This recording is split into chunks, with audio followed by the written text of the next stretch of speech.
Je m'appelle Nicolas Gilles, je suis luthier à Villeneuvette. Villeneuvette, un petit village du XVIIIe siècle, XVIIe. Et je fabrique les instruments du quatuor, c'est-à-dire le violon, l'alto et le violoncelle.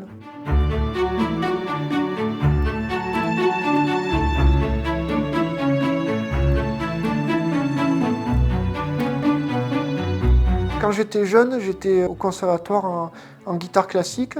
Et arrivé à un certain niveau, j'ai eu besoin d'un bon instrument.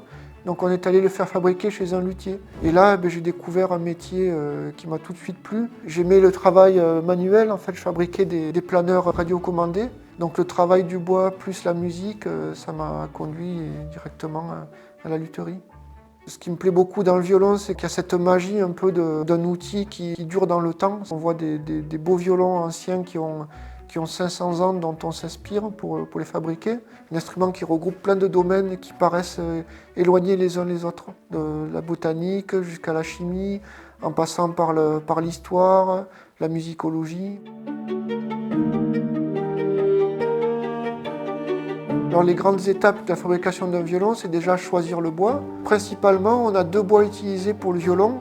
On a de l'épicéa, qui pousse dans les Dolomites italiennes pour faire la table, le dessus de l'instrument. Et le deuxième bois utilisé pour le fond, les côtés, les éclisses et le manche, c'est de l'érable ondé, de l'érable en général qui vient de Bosnie, Roumanie, Hongrie. Une fois qu'on a choisi le bois, c'est choisir un modèle, donc une forme, donc on va s'inspirer en général des violons anciens du XVIIIe siècle. Une fois qu'on a cette forme, on va commencer l'instrument, donc sculpter le morceau d'épicéa, le morceau d'érable, pour faire la table, le dessus de l'instrument, le dos, le manche.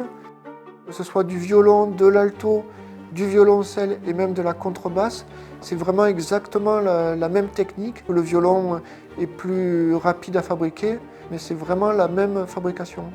Une fois que l'instrument est assemblé, on va le vernir.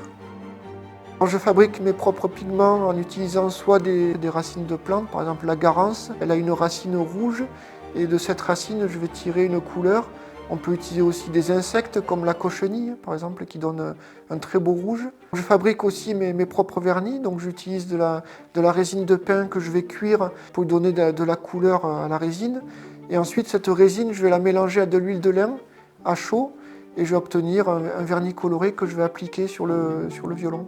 Et une fois verni, on va faire le montage, c'est-à-dire poser le chevalet, là où reposent les 4 cordes, mettre l'âme du violon, et ensuite faire tous les réglages avant de le donner au musicien.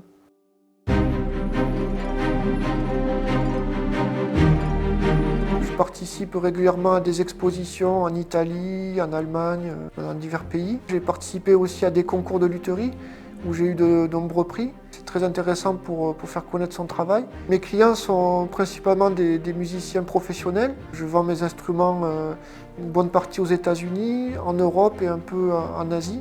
Il m'arrive d'aller voir des musiciens qui jouent mes instruments en concert. Des fois, j'ai presque plus le trac peut-être que le musicien. Ça permet de prendre du recul sur la sonorité, de voir l'instrument en conditions réelles. Ce qui me fait rêver des fois, c'est d'imaginer mes violons dans 200, 300 ans, parce que la durée de vie d'un violon, c'est au moins 500 ans. Donc d'imaginer que mes instruments, peut-être un jour, seront joués sur une autre planète.